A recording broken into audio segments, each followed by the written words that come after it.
Welcome back. Before we take a look at the day's business news, let's take a look at the stock indices across the GCC.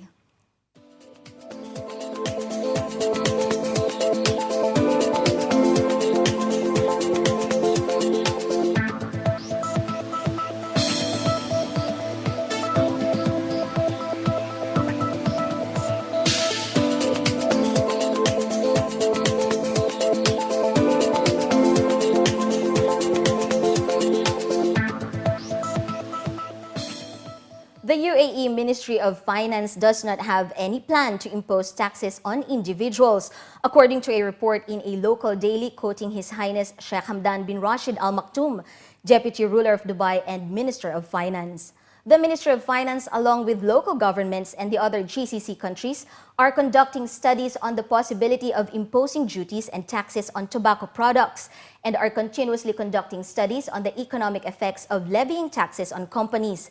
These findings are submitted to the Cabinet, particularly since these taxes are levied on companies in other GCC countries.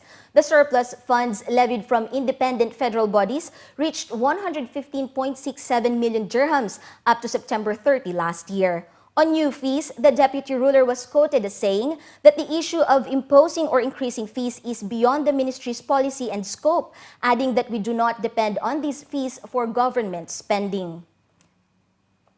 The number of real estate brokers operating in Dubai numbered 2,238 last year, according to a report issued by the Dubai Land Department, which revealed that Emiratis made up the largest percentage of the city's property brokers by nationality, and that there was one woman for almost every 5 men working in the sector. The DLD report showed that there are 621 Emirati brokerage operators registered with the department, representing 28% of the total. Pakistani and Indian nationals were at 340 and 336 respectively, while British property dealers numbered 177. There were 134 Egyptian brokers registered with significant other nations represented, including the Philippines, Iran, Russia, and Uzbekistan. Further demographic statistics taken from DLD's report revealed the gender balance in Dubai's real estate sector, with a relatively high number of women working as brokers. The report showed that there were 468 women registered to conduct property transactions in Dubai last year, compared to 1,770 men. The figures equate to a female share of approximately 21%, or 1 woman for every 5 men. The DLD have previously reported that real estate brokers working in the Dubai market last year were responsible for more than 236 billion dirhams worth of deals. The transactions included sales and other real estate deals involving land, units, and buildings across the emirate. Dubai is currently at the forefront of the global food industry, as the world's largest annual food and beverage trade show, Gulf Food, was officially opened today by His Highness Sheikh Hamdan bin Rashid Al Maktoum, UAE Minister of Finance and Deputy Ruler of Dubai.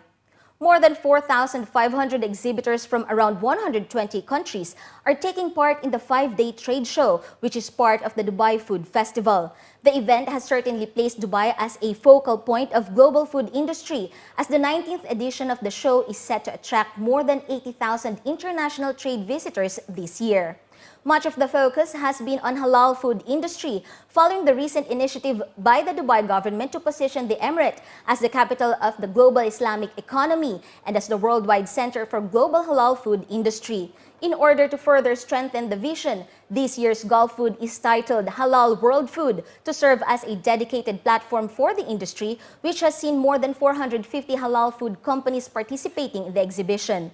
According to the report by Economist Intelligence Unit, GCC halal food imports are predicted to reach $53 billion by 2020, while UAE in particular should reach $8.4 billion by the end of the decade. The organizers added that the Emirates' position as a primary trading hub for MENA region makes the event an ideal platform for companies to expand their operations in the region. In terms of transport, well, Dubai is obviously a very well-established logistics hub. Looking at the free trade zones, a fantastic port, new airport and sky cargo facilities.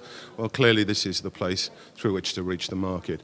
One can't talk about food and hospitality in this region without bringing halal food into that context as well. So Gulf Food is very much supportive of Dubai's positioning around the Islamic economy, and this is why this is reflected on the floor of the show today. Gulf Food is a transactional platform.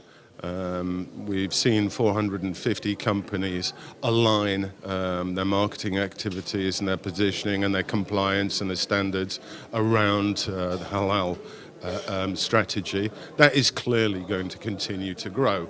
And I think that is a growing trend that one will see.